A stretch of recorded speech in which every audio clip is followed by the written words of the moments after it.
Kijana, mambo vipi? Bwana, salama kabisa. Uko poa? Kwema kabisa. Bwana, wewe unakwenda nani? Mimi wanaita mzee wa kuimunyiza. Mzee wa kuimunyiza. Kiwa ina maana gani? Ikiwa ina maana mimi kila ambacho kini halali kumunyizwa na munyiza. Yaani manga zote ni nyeupe. Maana na nini huwa na munyiza? Kuko kwenye mpira. Ehe. Unawazungumzia nini vijana ambao wanafanya masturbation? Masturbation. Yani ambayo kwa lugha ya kileo tunaita punyeto. Ndio. Yani sasa mimi nikae nafikiria ni rafiki yangu vijana wa chama cha wangu Tanzania aka Chaputa. Mimi nimekwambia chapati achana nazo dada wangu ninavyouona kwa vijana hao. Nadhani kuna kila sababu muda mwingine waambiwe, na kama sio kuambiwa waache, basi wapewe elimu ni jinsi gani ya kupiga masturbation ili wasije wakaharibu nguvu zao za kiume. Sawa. Kwa sababu kuna upigaji wa design hivi, ila wao huwa wanatumia ile ya sheria mkononi. Sasa ile huwa lazima ivunje nguvu zao za kiume, sababu ile njia ni mbaya, sababu unaibana misuli. Lakini kama watatumia njia nzuri kabisa, itawasaidia wao kuepukana kununua hawa wanaojiuza. Watakuwa wanafanya zinaa, lakini ni zinaa ambayo kidogo hawajafanya kitu kinani, yani hawajamunyiza. Lakini tunaita tu kwa sababu na yenyewe pia ni dhambi, kwa sababu ile tayari ushatoa mbegu zile inakuwa ni dhambi, sio nzuri kuitoa.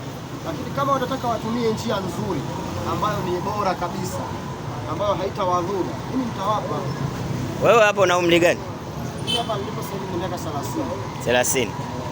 Ushawahi kumkuta mtu anafanya hiyo kitu? Umuona wewe kwa macho?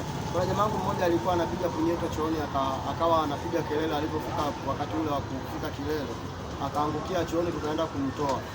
Alafu kama amelegea kabisa, ndio maana mimi punyeto nilianza kuliogopa. Wewe ulivyoenda kumtoa ulimkuta anapiga hiyo punyeto au zile mbegu kashaanguka chini, nguvu hana. Kwa hiyo alikuwa anaanza. Kwa hiyo wewe ulivyomkuta ameanguka pale, wewe ulimsaidiaje? Cha kwanza mimi nilimfichia aibu, kwa sababu pale mama yake alikuwepo na ile milio kule chooni alisikia. Sikajua labda kumeingia nyoka, kumkuta sikapiga kwenye tukamwambia mama yake yeye atoke, sikumstiri kwanza, alafu yeye ndio tutaweza kufanyaje, tutaweza kumwambia sasa bwana, huyu mtu amepatwa na magendo mitano. Lakini baada ya kumtoa pale, sisi tukamuogesha, akaoga, alimaliza, akamrudisha nje. Mama yake akauliza hakumwambia, lakini baadaye aligundua kwamba bwana ni mpiga punyeto. Kwa hiyo huyo kijana mpaka sasa hivi wewe unaona mabadiliko yoyote? Mimi nilimuelekeza jinsi gani ya kupiga ile masturbation ili yeye, kwa sababu hana mke, alafu naona anakuwa ni mzinifu. Sasa kwa sababu bora aende huko, anaweza kupata gono, kaswende, ukimwi na mambo mengine. Nikamshauri tu apige punyeto kwa staili ambayo inaweza ikamsaidia asiharibike nguvu za kiume, japo atapata dhambi, lakini ni bora